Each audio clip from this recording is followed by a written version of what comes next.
Okay, students, again I'm here to discuss the problems with the ray optics, as we have discussed the many points of the ray optics, right? So we are discussing with the few important problems, right, of the ray optics. So the very first problem here we have, right? You can just see over here the angle of the minimum deviation, right? The angle of minimum deviation. What we can see, the minimum deviation for an equilateral triangle. The point to be noted over there, right? Point to be noted over there, equilateral triangle. Right equilateral triangle का मतलब क्या है sir, where the all the angles of a triangle that would be the same. हमने आपको कहा था कि बेटा यहाँ पर ये जो ए बी सी मैंने एक ट्रायंगल बना दिया, right, it's a equilateral triangle. ये प्रिज्म का मेरे पास फ्रंट वाला पार्ट है, right, this is the front part of the equilateral triangle. So what we have, ये 60 डिग्री हो गया सर जी, ये वाला भी 60 डिग्री हो गया, and all of these three will be the 60 degree at all. तो मैंने आपको एक फॉर्मूला बताया था डेल, राइट मैंने आपको बताया कि del is equal to mu minus 1 into A. मैं ये वाला फॉर्मूला लगा सकता था, I can apply this particular formula, right, to calculate that particular value, but I will not because question में मेंशन किया हुआ minimum deviation. So I told you whenever you will consider about the minimum deviation, तो you will not right apply this particular formula. So मुझे effective index निकालना है, तो effective index निकालने के लिए व्हाट आई शुड डू, तो effective index must be equal to क्या होना चाहिए बेटा, sine A plus del m by 2 divided by sine a by 2. ये फॉर्मूला पता है हम लोगों को. Now in this particular question मुझे केवल ये दिया हुआ है कि यहाँ पर जो इक्विलेटरल ट्रायंगल है उसका मिनिमम डेविएशन कितना दे रखा है आपको, 30 डिग्री. तो व्हाट आई विल डू, और इफेक्टिव इंडेक्स मुझे क्या करना है बेटा, निकालना है. तो आप समझने की कोशिश कीजिएगा, साइन a की वैल्यू कितनी है, 60 डिग्री. तो बेटा ये 60 डिग्री है तो a तो मेरे पास 60 डिग्री हो जाएगा. तो a मेरे पास 60 डिग्री हुआ तो ये कितना 60 प्लस ये कितना है मेरे पास 30, no problem, divided by 2. And here again, so यहाँ पर मेरे पास साइन a की वैल्यू कितनी है, दिस वन, तो it should be equal to how much, it should be equal to 30 degree, right. So in this particular one, so again इसको हम सॉल्व करने की कोशिश करते हैं. तो ये देखिए 60 था ना, तो 60 by 2 that should be equal to 30 of degree. तो हेयर बच्चा अगर मैं इसको सॉल्व करूंगा तो कितना आ जाएगा मेरे पास, साइन, राइट, तो साइन ऑफ 90 डिग्री तो 40 आ जाएगा मेरे पास बेटा. तो 45 ऑफ डिग्री 90, राइट, और ये कितना आ जाएगा मेरे पास, साइन 30 डिग्री. तो मुझे बताने की जरूरत नहीं है हेयर कैसे आएगा. साइन 45 कितना हो जाएगा, 1 बाय रूट ऑफ 2, और ये कितना आ जाएगा 1 बाय 2. तो इसको अगर मैं सॉल्व करूंगा तो बेटा ये कितना आ जाएगा मेरे पास, 2 डिवाइडेड बाय रूट ऑफ 2.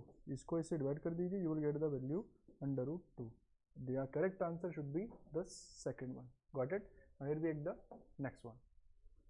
अब यहाँ क्या कहता है ये, नेक्स्ट पर्टिकुलर में मेरे पास बेटा टू पर्टिकुलर लेंसेज गिवन है, one having the power of 4 dioptre, another having the power of -2 dioptre, right. तो मैंने आपको फॉर्मूला बताया था जो ओवरऑल आप लोग पावर निकालें, P1 plus P2 dot dot dot Pn. This particular formula you can apply, right guys, this particular formula you can apply. तो बेटा यहाँ पर जो मैंने P1 ये P2 वैल्यूज लिखा तो मेरे पास खाली 2 हैं, तो what I should do, I will mention only the P1 plus P2, right, P1 plus P2. तो बेटा एक की पावर कितनी है, 4 डायोप्टर, एक की पावर कितनी है, plus minus of 2 of dioptre. So what the value should be over there, it should be equal to 2 of dioptre. That's okay. तो पावर तो मेरे पास आ गई, तो फोकल लेंथ पूछ रहा है, तो 1/f करने के बाद तो मुझे कितना दे रखा है, 2, तो मैं इसको वैल्यू मेंशन करूंगा 1 बाय दिस वन. तो what the value you will gate, 50. तो फोकल लेंथ कितना आ जाएगा मेरे पास, 5/0 सेंटीमीटर, वो भी प्लस में, राइट. तो कॉम्बिनेशन की आ जाएगा मेरे पास same that. So it is very easy. कैसे मैंने सॉल्व किया, यहाँ पर मैंने पावर पर निकाल दिया सॉल्व करके. अच्छा अगर मैं इसको चाहता तो मैं इसको इस तरीके सॉल्व कर सकता, 1/f1 1/f2. पहले मैं इसकी फोकल लेंथ निकालता, इसकी फोकल लेंथ निकालता, फिर दोनों को ओवरऑल ऐड करने के बाद तब भी मैं इसको सॉल्व कर सकता था, just like that. F total must be equal to 1/f1 plus 1/f2. दोनों की फोकल इंडिविजुअली कैलकुलेट किया जाता, then I can find out, right guys. Now here the next one. The next problem is that when, right, that is one of the most important point, that is the monochromatic. Viva में आपसे पूछ लेता है external जब आते हैं, so what the monochromatic light बेटा. तो सिंपल, मोनोक्रोमेटिक का समझ लीजिएगा बेटा, मोनो का मतलब होता है मेरे पास, डाई का मतलब 2, मोनो का मतलब सिंगल वन. अब क्रोमेटिक का मतलब क्या हो जाएगा मेरे पास, it used to do with the colour. Colour का मतलब सिंगल कलर का मतलब क्या है मेरे पास, कलर के पास क्या होती है अपनी वेवलेंथ. तो कितना हो जाएगा मेरे पास, single wavelength. That's okay, single wavelength. तो मेरे पास क्या आ जाएगा, सिंगल फ्रीक्वेंसी, राइट. ये एक लॉजिक है मेरे पास इसको समझने का, this is simple logic to get it understand. So here what we have, so here monochromatic का मतलब होता है अगर मेरे पास फ्रीक्वेंसी सिंगल फ्रीक्वेंसी मेरे पास अगर हो, right. So we can understand it, अगर मेरे पास जो भी कोई लाइट सोर्स है वहां से एक सिंगल फ्रीक्वेंसी का सिग्नल निकल रहा है, सिंगल फ्रीक्वेंसी सिग्नल निकल रहा है, light travel from the one medium to another, its wavelength changes but the frequency remain constant. Simple सा रीजन है बच्चे, जो फ्रीक्वेंसी है ये प्रॉपर्टी होती है मेरे पास किसकी, सोर्स की. Frequency never got change, frequency कभी नहीं चेंज होता.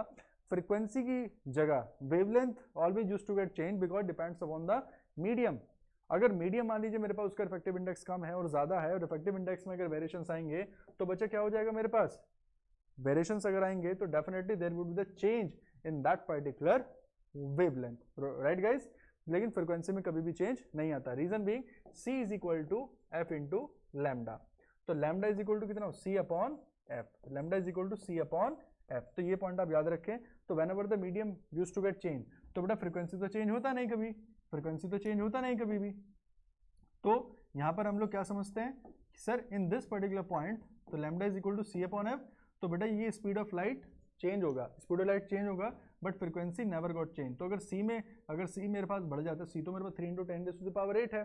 लेट अस सपोज किसी मीडियम में जाके घट जाता है, तो घटने की वजह से मेरे पास ये इसके अंदर भी वेरिएशंस आ जाते हैं but frequency never got change. तो अब ये रीजन लिखेंगे कि frequency is the point that related with that depends on the source, right. It never got change with the medium, right. तो ये पॉइंट आप याद रखेंगे कि वेवलेंथ जरूर चेंज हो जाता है. कलर के लिए मेरे पास speed of light that will be the different colour, different speed of light, but the frequency remains same, right guys. The very short answer here we have the very easy problem, right. So what is the difference between the critical angle and the refractive index? पूरी physics में, right, पूरी physics में refractive index को critical angle से जोड़ने का एक ही फॉर्मूला है, right. That is mu is equal to 1 upon sine of IC. ये एक प्रॉपर रिलेशन है. तो आप ये भी कह सकते हो दैट इज इक्वल टू है, जो इफेक्टिव इंडेक्स हम लोग डिस्कस करते हैं, स्नेल्स लॉ मुझे पता है बेटा, ये मुझे स्नेल्स लॉ पता है, राइट. स्नेल्स लॉ के अकॉर्डिंग क्या है, म्यू इज इक्वल टू क्या बेटा, हाँ, व्हाट वी कैन हैव, मैं इसको लिख देता हूँ, समझने की कोशिश कीजिएगा, sine I divided by sine of R. क्या होता है बेटा, sine I divided by sine of R. लेकिन हम लोगों को पता है the R should be equal to, R मेरे पास 90 डिग्री. तो अगर मैं पूरी की पूरी वैल्यू यहाँ पर मार्कआउट करता हूँ, इंसिडेंस एंगल और ये, तो मेरे पास ये पूरी वैल्यू हो जाती है sine of IC, critical angle, right. तो मैं ये रिलेशन इसको याद करके रखूंगा. और यहाँ पे आपसे ये पूछा जाता है कि difference between the critical angle the effective index, what is it sir. It is nothing, effective index is equal to the inversely proportion to the critical angle. तो अगर क्रिटिकल एंगल मेरा बढ़ेगा तो इफेक्टिव इंडेक्स क्या हो जाएगा, मेरा घटना शुरू हो जाएगा. It depends on that, there is a relation between this two terms. Now the does the critical angle depends on the colour of the light. क्या क्रिटिकल एंगल, समझने की कोशिश कीजिएगा. अभी मैंने पॉइंट डिस्कस किया इन द प्रीवियस क्वेश्चन. क्या मेरे पास यहाँ पर क्रिटिकल एंगल डिपेंड करेगा on the colour of light, 110% it will depend, right. It will depend on that, yes, इसका आंसर होगा. रीजन समझने की कोशिश कीजिएगा. ये आपसे कहता है critical angle depends on the colour of light. क्या डिफरेंट कलर्स के लिए डिफरेंट क्रिटिकल एंगल्स होंगे, 110% दैट विल बी डिफर. समझने का पॉइंट है, कैसे समझने की कोशिश कीजिएगा बेटा. मेरे पास ये कह रहा है क्या क्रिटिकल एंगल इस पर डिपेंड करेगा, तो ये समझिए कि इफेक्टिव इंडेक्स क्या, मेरे पास मैंने डिफरेंट वेवलेंथ का, मैंने डिफरेंट पर्टिकुलर वेवलेंथ का एक लाइट को मैंने इंसिडेंट करा, वेवलेंथ उसकी अलग है, रेड है, ब्लू है, ग्रीन है, व्हाटएवर इट इज देयर. तो wavelength that will get change because उसका डेविएशन भी अलग होगा. अगर उसका डेविएशन अलग होगा बेटा, डेविएशन अलग क्यों होगा, because of the refractive index over there, right. तो यहाँ पर क्या हुआ, रिफ्रैक्टिव इंडेक्स, यहाँ पर वेरिएशन इसमें क्यों है, बिकॉज मेरे पास speed of light that also get change. तो सभी चीजें रिलेटेड है, सभी चीजें रिलेटेड है.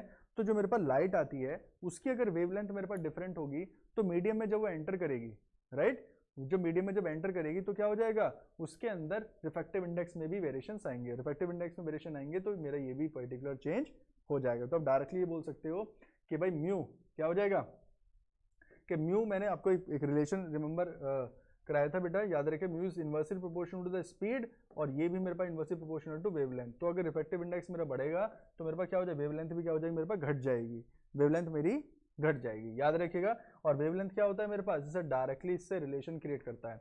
तो इफेक्टिव इंडेक्स क्या है, कि कलर पे डिपेंड करेगा, यस सर करता है. क्लियर. तो सभी चीजें रिलेटेड है, all the points are related to each other. Now the next, you are given, right. मेरे पास क्या है यहाँ पर, 2 converging lenses are there of the focal length 1.25 centimetre और एक 5 सेंटीमीटर का है। एक लेंस बेटा मेरे पास ये है जो कि 1.25 सेंटीमीटर का है, और दूसरा क्या है मेरे पास, एक दूसरा लेंस है ये मेरे पास 5 सेंटीमीटर का है। क्लियर है? तो इनसे मुझे क्या बनाना है, कंपाउंड बनाना है। सीधी बात है कि मेरे पास ये दोनों हैं, राइट, दोनों के फोकल लेंथ पॉजिटिव होगी because both of these should be the convex one, right guys, no problem. अच्छा, यहाँ पे पूछा if it desire to the magnification of 30। अरे भाई दोनों का मैग्निफिकेशन पता है क्या आपको? क्या दोनों का मैग्निफिकेशन पता है? Yes sir, overall magnification I know that M naught into M of E. Formula आता है L upon F naught D upon F E. ये पॉइंट याद होगा आपको, right. In the previous session we have जो discuss about the optical centre, sorry optical instruments के हम लोगों ने मैग्निफिकेशन के फॉर्मूलाज याद किए थे बेटा। तो एल अपॉन एफ नॉट। अच्छा, इसको प्रॉपर अगर मैं इसको और ज़्यादा थोड़ा सा, जो जनरली आपके पास फॉर्मूला आया था वो क्या आया था, M is equal to V not, right, V not upon U not D upon F E. Generally ये फॉर्मूला आता है आपके पास, लेकिन उसके वैल्यूज के इक्वल होते हैं तो मैं इसको रिप्लेस कर देता हूँ, राइट। तो क्या पूछ रहा है, तो now the separation between the objective and eyepiece length, दोनों के बीच का सेपरेशन, इसको मैं क्या बोल देता हूँ, एल बोल देता हूँ। तो मैं इसको भी सॉल्व कर सकता हूँ, तो मैंने इसको रिप्लेस कर दिया, मैंने वही फॉर्मूला लगाया जो जिसकी मुझे जरूरत है बेटा। तो मैग्निफिकेशन कितना दे रखा है उसने, 30, और एल कितना है मुझसे पूछा हुआ है, राइट, और डी कितना होता है 25 सेंटीमीटर। एफ नॉट कितना है, एक दो तरह के लेंसेज होंगे मेरे पास, एक F not so focal length, right, so 2 lens, एक का मेरे पास इतना है और एक मेरे पास ये है 5। तो सीधी बात है ये 1.25 हो गया और एक मेरे पास 5 हो गया, दोनों का मल्टीप्लाई करूंगा तो कितना जाएगा ये 5 टाइम्स, राइट। तो इससे कितना आएगा 0.25, मल्टीप्लाई करूंगा तो 30 इंटू 0.25, तो L must be equal to बेटा 7.5 centimetre, 7.5 centimetre, 7.5 centimetre will be the answer. अगर मुझे कुछ और देता वो, मान लीजिए इससे रिलेटेड मुझे टर्म देता, पोजीशन ऑफ इमेज दे देता, तो मैं इसको भी यूज कर सकता था। It is very easy, important, right. Now draw the ray diagram for the image formation by the compound microscope। तो compound microscope किस तरह की इमेज यहाँ पर फॉर्म करता है, right. Hence obtain the expression for the magnification। अभी देखिए मैंने एक्सप्रेशन लिखा है, एक्सप्रेशन तो मैं लिख सकता हूँ, m is equal to m must be equal to कितना होता है मेरे पास, v not upon u not 1 plus d upon 1 plus d upon F E. वही जनरल एक्सप्रेशन है मेरे पास। अब मैं इसको जब इन्फिनिटी वाला कॉन्सेप्ट पर लेकर आ जाता हूँ, इन्फिनिटी वाले कॉन्सेप्ट पे मतलब इसका जो स्पेशल केस है बेटा, तो मेरा जो मैग्निफिकेशन का फॉर्मूला है वो मेरे पास आ जाता है कितना, ये आ जाता है मेरे पास V naught U naught, right, it must be equal to D upon, right, D upon F E. और इसकी जगह मैं क्या लिख देखता हूँ इसको, L upon F naught D upon F E. हम ये भी लिख लेते हैं, कोई दिक्कत नहीं है, राइट। ये मेरे रिक्वायरमेंट के ऊपर डिपेंड करता है क्या मुझे वैल्यू लिखनी चाहिए यहाँ पर, राइट। तो कोई प्रॉब्लम नहीं है। चलो सर ये तो पॉइंट बड़ा इजी है। नेक्स्ट पार्ट तो मैं लिख सकता हूँ कि इन्फिनिटी पर इमेज बनती है तो उसका मैग्निफिकेशन बताइए।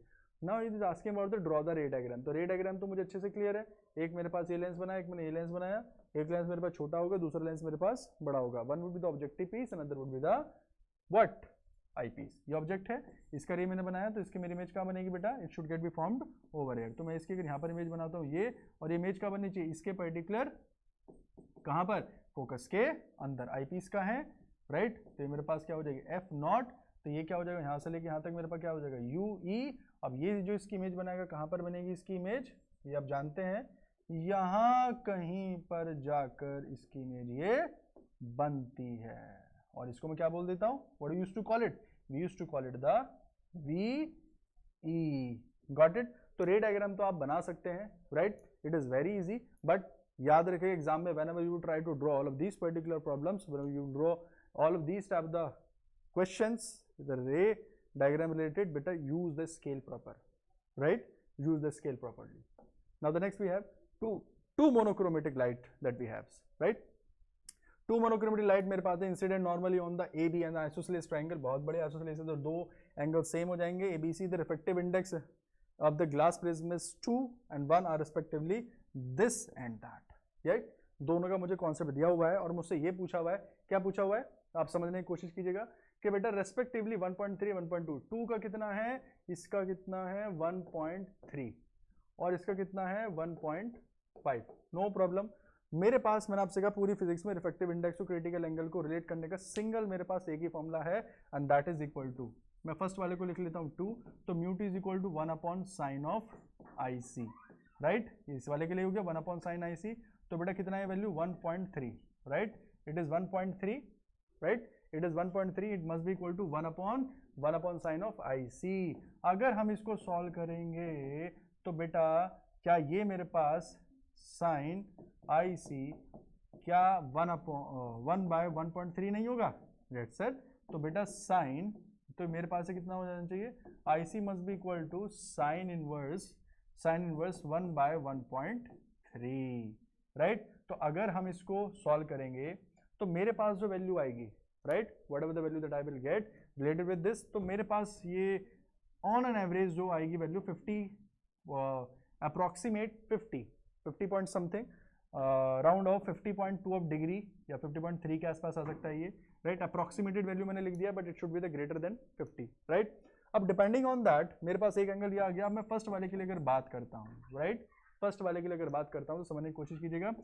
1/sin आई सी, इसके लिए भी सॉल्व कर दीजिए सर जी, ये 1.5 है, 1/sin of I C the value over there, तो बेटा साइन आई सी इतना हो गया, तो डायरेक्टली मैं लिख सकता हूँ यहाँ पर, राइट।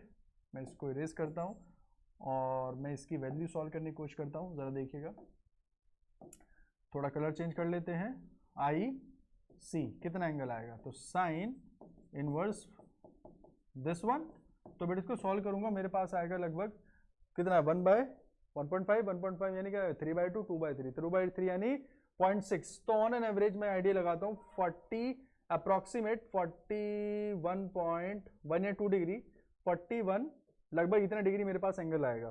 तो मैंने दोनों केसेस में एंगल निकाल लिए। भाई इस वाली का मेरे पास जो एंगल आया है, जो आई सी आया, इसके लिए क्रिटिकल एंगल कितना है बेटा, 41 point something, on an average 41 degree. इसके लिए कितना है मेरे पास, लगभग 50, right, 50 on an average 50 degree के अप्रॉक्सीमेट, राइट। चलिए ठीक है सर, समझ में आया। तो यहाँ पर क्या कहते हैं, दोनों का रे डायग्राम बनाना है, तो कोई दिक्कत नहीं है भाई, रे डायग्राम तो मैं आसानी से बना सकता हूँ। देखिए जरा इधर, तो दोनों क्रिटिकल एंगल में पता चल गया। अरे भाई नॉर्मली एंटर कर रहा है, इसको बिल्कुल सीधा पेनिट्रेट करा दो, बहुत बढ़िया। नॉर्मली एंटर कर रहा है, इसको भी नॉर्मली पेनिट्रेट करा दीजिए। अब आप ये देखेंगे कि सर यहाँ पर क्रिटिकल एंगल कितना आया इस वाले केस के लिए, 50 है, राइट, 50। और आप ये देखें नॉर्मल से ये जो रे एंटर कर रही है किस एंगल, ये तो 90 डिग्री हो गया बेटा, ये 90 डिग्री हो गया बेटा, ये 45 डिग्री हो गया, तो ये वाला भी कितना होगा, it should also be the 45 degree. तो जब ऊपर वाली रे मेरे पास 45 डिग्री पर एंटर कर गया, 45 डिग्री से एंटर करा, अरे सर जी आई जो है मेरे पास आईसी से कितना है, ग्रेटर देन है, इट इज अबाउट 50 डिग्री के आसपास, अराउंड 50 डिग्री। लेकिन इंसिडेंट एंगल कितना है मेरे पास, incident angle is around how much sir, it is equal to what, ये तो मेरा 45 डिग्री आया है। तो अगर ये 45 डिग्री आया है और इससे क्रिटिकल एंगल कितना है, वो ग्रेटर है, तो इसका मतलब क्या है, जो इंसिडेंट एंगल है वो क्या क्रिटिकल एंगल से क्या है, कम है। तो क्या है, टी आई आर होगा, नो टी आई आर, कोई टी आर नहीं होगा। अरे देख रहे हैं आप लोग, ये मैंने इंसिडेंट एंगल मेरा कितना है, इंसिडेंस एंगल कितना है, इंसिडेंट एंगल है सर मेरे पास यहाँ पर, जब मैंने वैल्यूज की सॉल्व किया, दोनों वैल्यूज के लिए सॉल्व किया, एक मेरे पास ये हुआ, तो यहाँ पर देखिएगा ये मेरा 45 डिग्री है, राइट। तो क्रिटिकल एंगल मेरा क्या है, ग्रेटर है, नो टी आर नहीं। यहाँ पर क्या होगा मेरे पास, here T I R will be there, right, यहाँ पर टी आई आर होगा, क्योंकि नो टी आर की कंडीशन क्या होती है कि जब यहाँ पर अगर ये वाला एंगल मेरा इंसिडेंट एंगल मेरा आईसी से ग्रेटर हो जाता या फिर बराबर हो जाता, लेकिन यहाँ पे तो टी आर होगा। टी आर कौन से वाले में नहीं होगा, that will be in the lower one. तो टी आर होगा, तो यहाँ पे यस, तो यहाँ पर टी आई आर होगा, तो इसको कहाँ पर भेज देंगे हम लोग, this like that. Got it guys. अब इस वाले दूसरे वाले रे की बात करते हैं, तो यहाँ पर तो कितना मेरे पास इंसिडेंट एंगल, यहाँ पर भी कितना हो रहा है, अरे सर ये भी 45 डिग्री पर इंसिडेंट हो रहा है, ये 45 डिग्री पर इंसिडेंट हो रहा है, लेकिन जो आपका यहाँ पर एंगल आया है क्रिटिकल एंगल, वो कितना है, राइट। तो अगर मेरे पास incident angle, right, greater than that particular one, तो हम क्या करेंगे यहाँ से, तो सर मेरा क्रिटिकल एंगल कितना है 41, और मेरे पास इंसिडेंट एंगल क्या है ज्यादा, तो इंसिडेंट क्या है मेरे पास। तो इसी तरीके से आपको यही लॉजिक निकालना पड़ता है भाई, क्रिटिकल एंगल क्या होना चाहिए, अगर मैं इंसिडेंट एंगल क्रिटिकल एंगल से ग्रेटर होगा, इंसिडेंट एंगल क्रिटिकल एंगल से ग्रेटर होगा, तो we can just draw the ray diagram for that. तो depending on that we can solve out of these particular links. तो यहाँ पर एक रे को हम क्या करेंगे, इस तरीके से भेज दीजिए और एक रे को यहाँ से बाहर आप लोग भेज सकते हैं, मतलब टीआर नहीं होगा, केवल वो रे के लिए पूछ रहा है कि रे का पाथ ड्रॉ करना है। तो दोनों के लिए हमने वैल्यू सॉल्व कर दिया, एक 1.3 के लिए कर लिया, 1.2 के लिए कर दिया, दोनों की वैल्यू हमने सॉल्व कर लिया, राइट। दोनों में मिस मैचिंग एक बार आप मैच कर सकते हैं, राइट। तो फर्स्ट के लिए भी कर लिया और हमने सेकंड के लिए भी सॉल्व कर लिया, 1.3 या 1.2, right. Point to be remember. So thank you class. बाकी we have discussed about all the points and all the questions related with this particular one we have discussed. तो बाकी की चीज़ें हम लोग and the wave optics will discuss in the next class. Right guys, thank you.